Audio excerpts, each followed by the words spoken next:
हमारी आंख में हमारा लेंस सबसे इम्पॉर्टेंट है। ये लेंस क्या करता है, आंखों में आने वाली लाइट्स को बेंड करता है और उन्हें रेटिना पर फोकस करता है, तभी हम कोई चीज देख पाते हैं। और ये लेंस किन चीजों से बना हुआ होता है? इसका अपीयरेंस एक जिलेटिन लाइक सब्सटेंस की तरह होता है, बिल्कुल पारदर्शी सा, जो कि प्रोटीन और वाटर से मिलकर बना हुआ होता है। देखिए, जब इस लेंस में मौजूद प्रोटीन ब्रेक डाउन होकर कोएगुलेट होने लगता है, एक दूसरे के साथ जुड़कर क्लम्प होने लगता है, तो ये प्रोटीन लेंस के अंदर ही एक क्लाउडी स्ट्रक्चर बना लेता है और जो भी लाइट्स रे लेंस पर पड़ती हैं उन्हें रेटिना पर फोकस नहीं कर पाता है। इस कंडीशन को मेडिकल की भाषा में कैटरैक्ट कहते हैं, जिसे आप सब लोग हिंदी में मोतियाबिंद के नाम से भी जानते हैं। जब ऐसा होता है तो व्यक्ति ढंग से देख ही नहीं पाता है, जो भी दिखेगा उसे धुंधला सा दिखेगा, कलर नहीं देख पाता है, कलर दिखता भी है तो उसे डिफ्रेंशिएट नहीं कर पाता है, और जो भी लाइट्स दिखेगा वो उसके अराउंड उसे हेलोस दिखेंगे और डिम लाइट में वो देख ही नहीं सकता।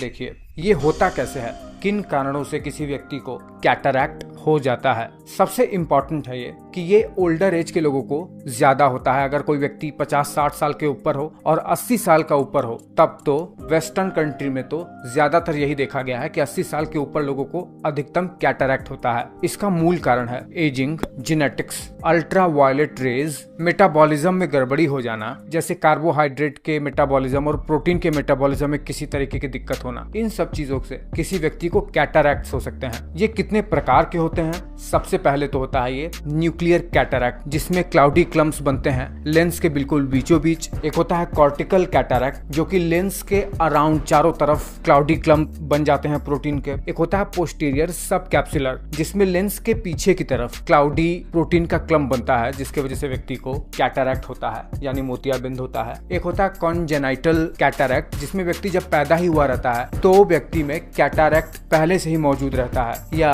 बचपन में ही डेवलप हो जाता है। ऐसे कैटरैक्ट बहुत ही रेयर देखने को मिलते हैं। एक होता है ट्रॉमेटिक कैटरैक्ट, जब व्यक्ति को किसी तरीके की चोट लग जाए आंख पर, किसी एक्सीडेंट वगैरह में, तब प्रोटीन क्लम्प होना शुरू कर देते हैं। और एक होता है सेकेंडरी कैटरैक्ट, ये तब होता है जब व्यक्ति कोई टॉक्सिक चीजें खा ले, किसी भी प्रकार की दवा का साइड इफेक्ट जब व्यक्ति को हो जाता है, तब व्यक्ति को मोतियाबिंद हो सकता है। अब आता है बात कि इसे डायग्नोज कैसे करते हैं। इसे डायग्नोज कर सकते हैं कॉम्प्रिहेंसिव विजन टेस्ट के जरिए, ये देखकर कि व्यक्ति को ढंग से दिख रहा है कि नहीं। अक्षरों को सामने रखकर एक और तरीका है टोनोमेट्री, जिसमें ऑर्बिटल प्रेशर को नापा जाता है। एक तरीका है एक स्पेशल टाइप का अल्ट्रासाउंड आंखों के लिए। एक तरीका है टोमोग्राफी का, ऑप्टिकल कोहेरेंस टोमोग्राफी, जिसमें डिटेल्ड क्रॉस सेक्शनल इमेज को देखा जा सकता है रेटिना के। और भी कई तरीके हैं और इसका इलाज, इसमें सर्जरी करनी पड़ सकती है, लेंस को निकालकर नया लेंस लगाना पड़ सकता है, या फिर छोटा क्लम्प है, छोटे क्लाउड्स हैं तो लाइफस्टाइल में चेंजेस करके, सनग्लासेस पहनकर, या फिर